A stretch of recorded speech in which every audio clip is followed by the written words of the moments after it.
Typically, I've recommended this after a patient has sort of, again, exhausted other options or is just not interested in those other options and interested in a surgical approach to sort of managing their erectile dysfunction.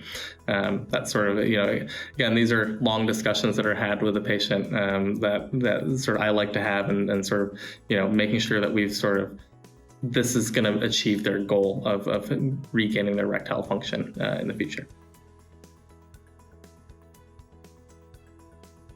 So in terms of the procedure, again, there's just a small, about 2-inch incision that's made. Through that incision, we'll sort of make incisions on the 2 cylinders that are in the penis. That's where we put the implant within. That's sort of the functioning part of the implant there. And we'll sort of put those in. Then the other 2 components, which are the pump and then the reservoir. So the reservoir is what sort of stores the fluid when you want your penis to be in a flaccid state.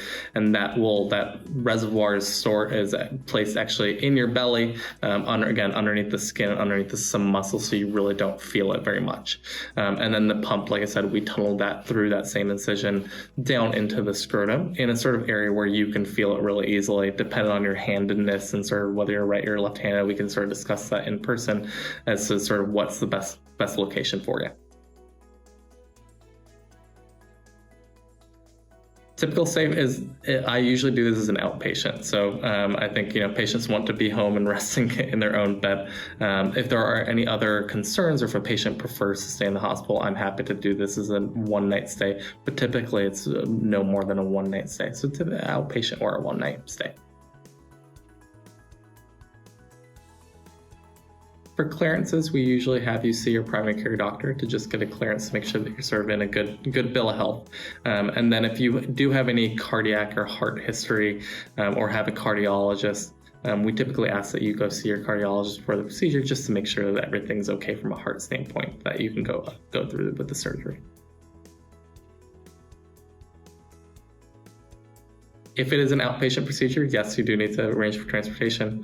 Just you won't be able to transport yourself after an anesthetic, and you probably won't want to.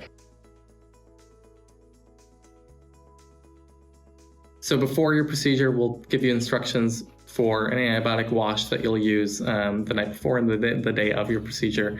We'll also sort of, if you are on any blood thinners, we'll sort of instruct you on when to stop those blood thinners, and then stop eating or drinking the night before at midnight, just in preparation for anesthesia for the procedure.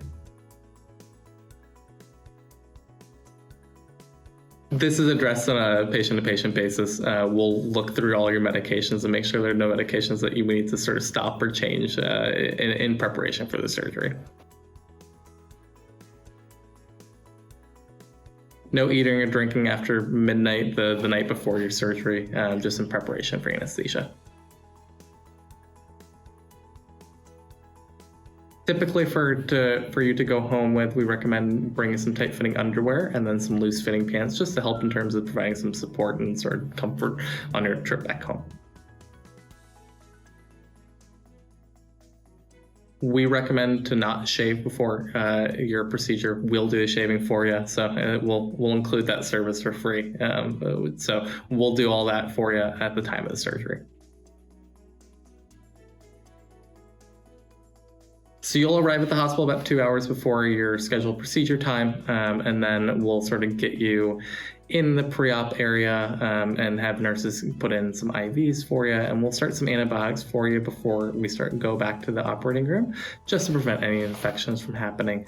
And then we'll sort of get you back to the operating room in sort of a timely manner, hopefully, and then get you off after we're all done. Typically, you'll recover in the recovery room for another hour or 2, just to make sure that your pain's well controlled and that everything sort of went well from an anesthesia standpoint before letting you go home.